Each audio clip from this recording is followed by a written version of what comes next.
là, que je vais définir dans le create de cette classe-là. J'avais quoi? J'avais les players, j'avais un f is game started, machin, point false.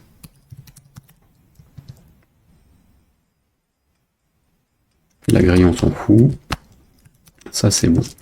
Alors, j'ai mon start game qui va déclencher mon jeu. Donc, je déclenche mon truc et je dis le jeu peut démarrer. Prends trop.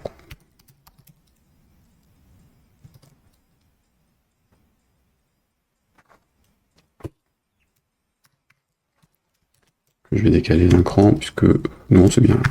Ce sera bien là. Alors j'initialise ma grille, j'initialise mon joueur parce que j'en joue un seul à la fois pour l'instant.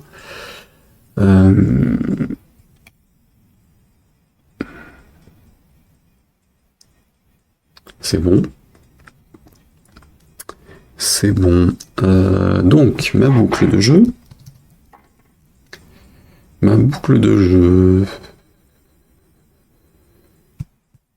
Ouais, en fait j'initialise qu'un joueur, mais non, je vais quand même faire ma boucle.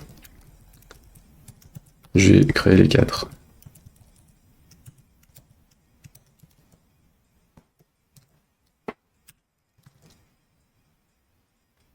Je vais créer les 4, ils seront désactivés par défaut, donc ce sera bien. Mais je vais créer les 4. Donc player 1, machin, create. Je définis les 4 dessus, ils sont tous au même endroit, donc c'est pas gênant. De toute façon, ils sont tous de la même couleur, donc c'est pas gênant non plus.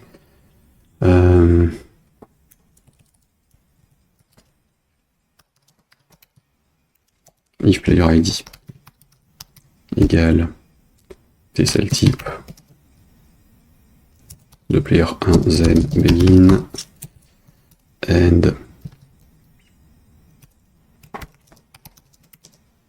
définir les infos des autres joueurs.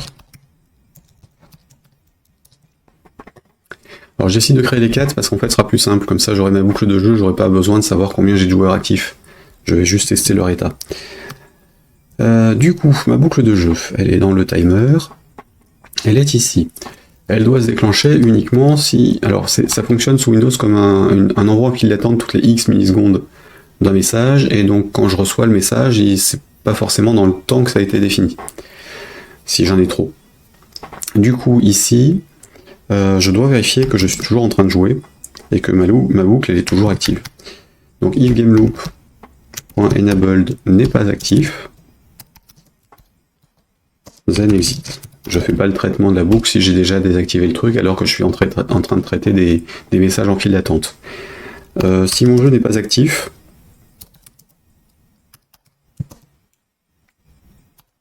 pareil, je ne veux pas faire le traitement de la boucle. Maintenant, dans la boucle, je vais parcourir mes 4 joueurs et faire le traitement de déplacement des 4 joueurs.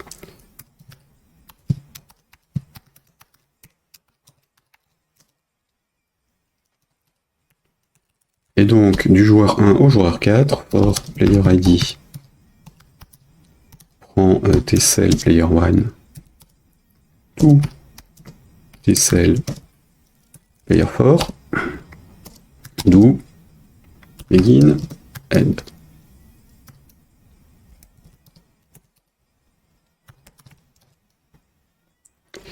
Alors, même si j'ai pas 4 joueurs sur le jeu, je vais quand même parcourir les 4 joueurs. Ça évitera qu'il y ait des écarts de temps de réponse, enfin ça changera pas grand chose, mais ça évitera que je code des trucs en fonction du nombre, ce sera plus simple. En termes de codage, donc if le player, alors par contre ça va faire du code qui va s'exécuter pour rien, donc de la batterie qui va être bouffée pour rien. Player ID point is alive. Alors is enabled déjà. Enabled. Et on l'a activé. Et que il est en vie.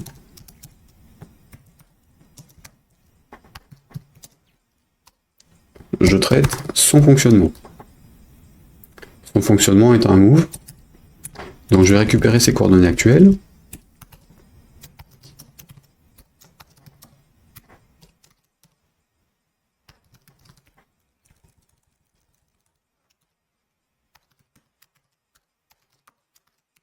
Bref, x prend ça, point x. En y, pareil. Donc je récupère ces coordonnées. Je vais ensuite le mettre sur la grille. Donc,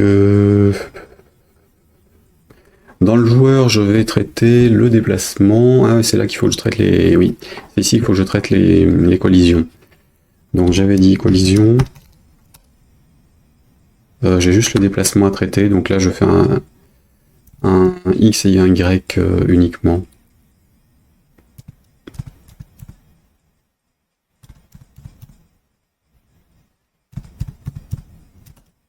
Du coup, je vais le faire tout de suite, le déplacement, puisque c'est X prend X plus VX, Y prend Y plus VY. Là, j'ai pas accès à la grille, j'ai pas accès au dessin de quoi que ce soit, donc je déplace en fonction de la vitesse que j'ai définie. Ma grille, donc le same start, loop.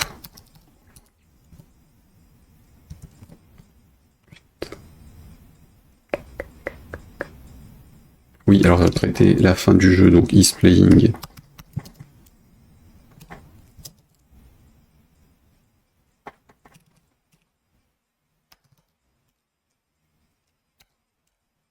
Started, pardon. F is started prend false. F game loop enabled prend false. Quand on finit le jeu. Je cherchais donc le game loop. Donc là j'ai démarré mon truc, je parcours mes joueurs, je fais le déplacement.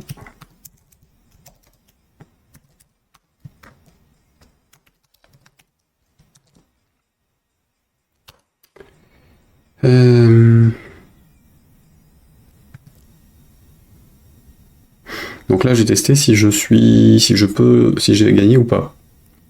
Donc j'ai bougé le joueur. J'ai les nouvelles coordonnées, elles doivent être dans la grille. Donc première chose à faire, if. D'ailleurs je vais les récupérer ici.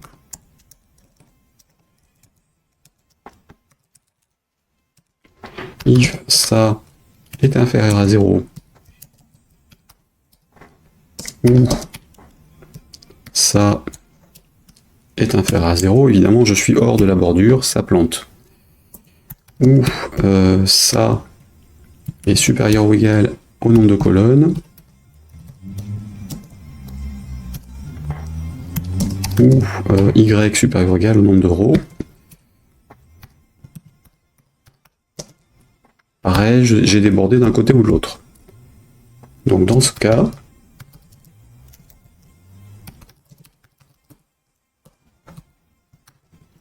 j'ai perdu pour joueur. Donc je vais le remettre à ses coordonnées précédentes, histoire de ne pas planter l'affichage d'après.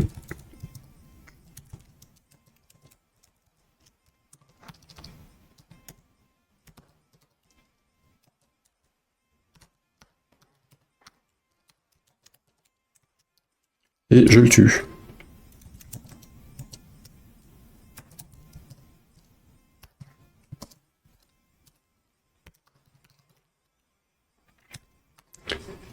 Doudou. Gérer. Et ça peut se faire au niveau du is live. Ici, F3.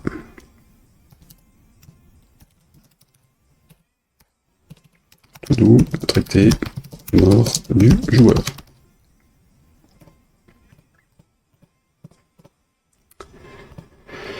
Donc je le mets à false, là j'ai qu'un seul joueur, donc je sors.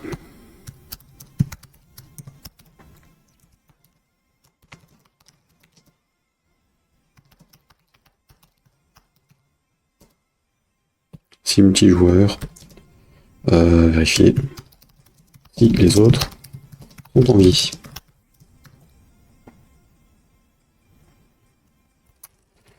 Donc ça c'est si je suis sorti de l'écran. Si je ne suis pas sorti de l'écran, je vérifie que la case sur laquelle je suis, on soit sur du nothing, donc or note fgrid de ça.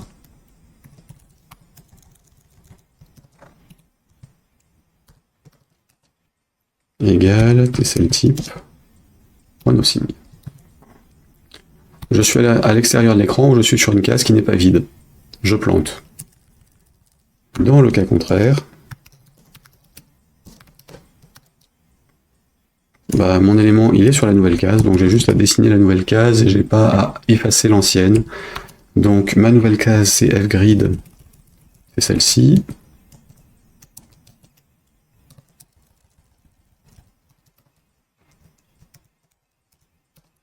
Qui prend l'ID du player en fait. Et je fais un draw grid à ses coordonnées. Un draw cell à ses coordonnées. Là normalement j'ai mon truc qui doit fonctionner jusqu'à ce qu'il atteigne l'écran.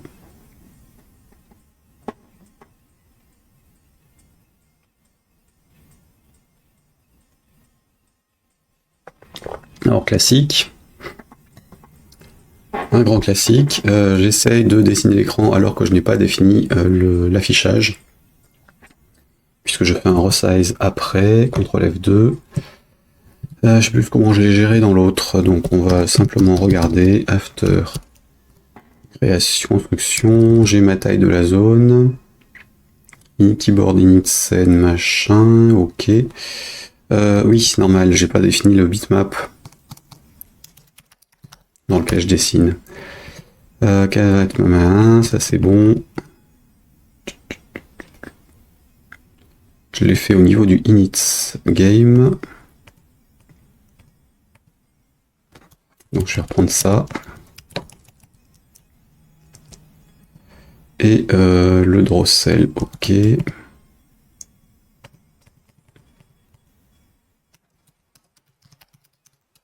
Et dans le resized, qu'est-ce que je faisais? Je calculais la taille de la zone. Donc c'est juste le draw en fait. Et au niveau du draw, donc ici, je plantais sur quoi? F9, on y retourne. Le draw qui fait dans l'unit. Donc là j'étais là-dessus, je fais mes fils règles dans le draw cell qui est dans le frame resized. Ah oui. Oui, alors là je le fais effectivement dans un coup avant, après la construction dans le create. Ok, donc là dans mon cas, effectivement, il faut que je vérifie que j'ai bien la zone dessinée. Comme je fais un parcours, c'est ici que je vais redéfinir la taille de la zone de l'image. Chaque fois que je fais un resize.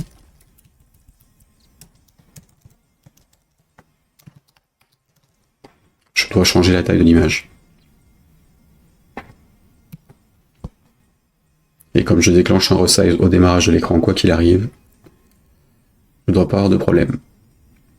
Alors, il y a des points noirs, je ne sais pas d'où ils sortent, enfin je ne sais pas plutôt d'où sortent les autres. Et normalement, je dois avoir du rouge qui circule et qui va planter. Donc, sauf que j'ai pas fait mon start game. Mon start game il n'est pas lancé, donc évidemment ça ne fonctionne pas. Dans le after construction, je vais lancer le start game. Je vais lancer en testthread.force, je pense. Ouais, je l'ai lancé en deux étapes, donc je vais le faire comme ça aussi. Taille de l'écran, l'intervalle de la boucle de jeu, et là je vais le faire là. Et donc là je vais juste faire un start game. On doit avoir le point rouge qui bouge. Ou pas. Donc on a bien le player 1 ici, mais il aurait dû bouger. Donc le start game, qu'est-ce qu'il fait? Je draw la cellule, à mon avis j'ai un problème de calcul de taille, mais ça c'est logique.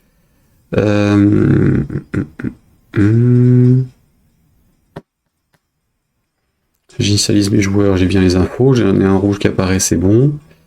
Le jeu est démarré, la boucle est démarrée.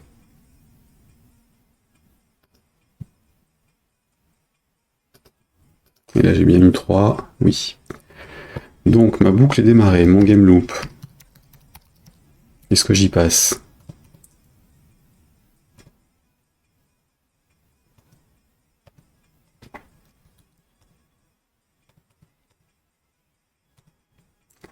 Ok, ici. Si on n'est pas actif, si on n'est pas machin. On va des 4 joueurs, je fais le move sur le joueur. Prév X, prév Y. Qui me sert à rien d'ailleurs, puisque j'ai pas besoin d'initialiser les éléments. Ah si, pour me repositionner dessus.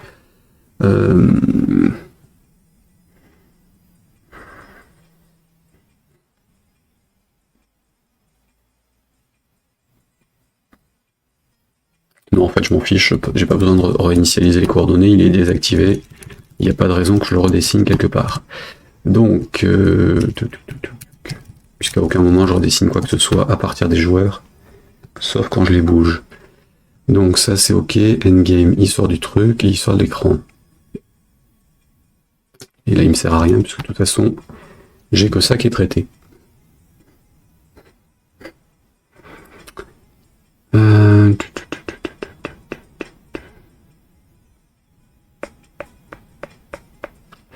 Donc si je suis en dehors de la zone, on fait fin, on a un message, ou si la grille aux coordonnées en question n'est pas nothing.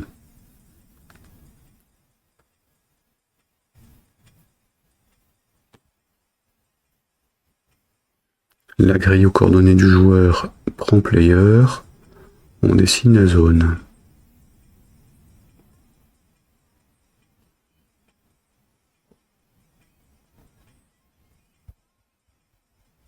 Ouais. Ça me paraît normal. Il passe dedans ou pas? On va vérifier le dessin après. Et déjà comprendre pourquoi il veut pas dans la boucle. Donc il y passe, F8, F8, F8.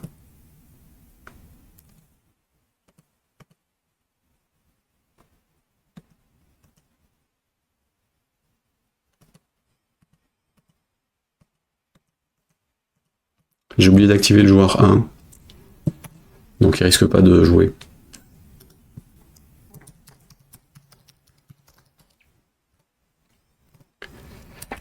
Là, on a nos joueurs qui démarrent. J'ai pas dit qu'il était actif et autorisé. Donc F-grid. Non, c'est hop. Donc je positionne mon joueur sur la grille, je lui dis qu'il bouge. Donc point enabled. Enabled prend true. Et isolive prend true aussi. Là il va bouger.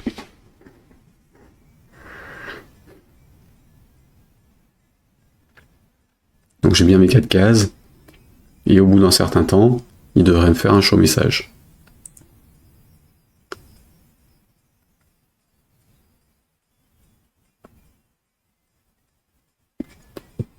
« 80 sur 3... ça ferait 20 secondes, je pense que là on les a atteintes. Hein. Voilà. Game over. Donc la vitesse n'est pas suffisante déjà, et puis l'affichage déconne. On va essayer de comprendre pourquoi. Alors, en tout cas, le Drossel, il reste plus que ça. Pourquoi mon affichage ne fonctionne pas? Je suis en X et Y, je récupère des coordonnées en taille réelle. Si la colonne machin, je divise par le nombre de colonnes. Ça me paraît correct. X fois le nombre de la taille d'une zone. Ok. Ensuite, Y dans l'autre sens. Ici, ça me paraît bien. Ça fois le nombre de... fois la taille. Et l'autre fois la taille. Pourquoi c'est si large comme ça? Si j'ai 100 divisé par 10, ça fait 10 de large. Cell size plus le cell size. Ça me paraît correct pourtant. Pourquoi il fait des zones aussi larges?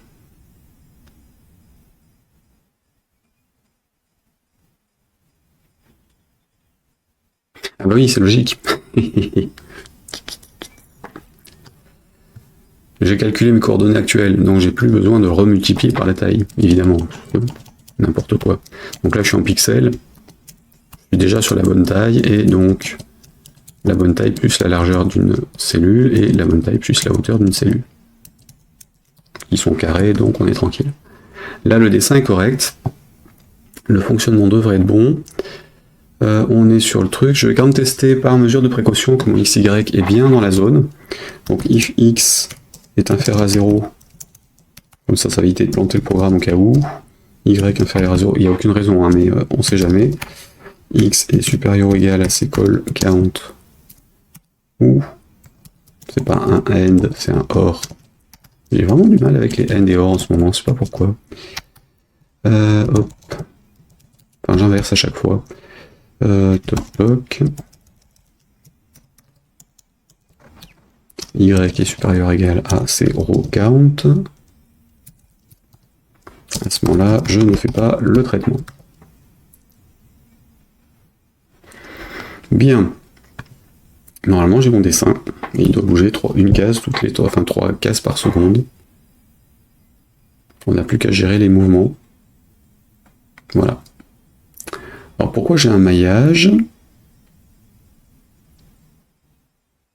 Il y a une histoire de +1 qui traîne dans les tailles de bitmap et les positions. Et là je suis en arrondi, donc ça fout le bordel. Ouais, c'est normal.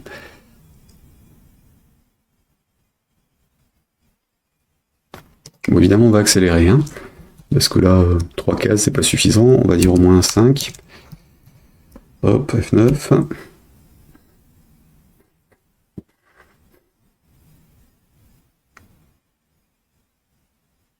Voilà, ce sera déjà suffisant pour pouvoir jouer. Alt F4. Donc, cette histoire de maillage, je vais juste rajouter +1 sur ma taille. Parce que même si on est sur des pixels avec des valeurs décimales, on se retrouve quand même à un moment ou un autre avec des valeurs physiques sur le truc. Donc ça c'est bon. Donc c'est le machin +1.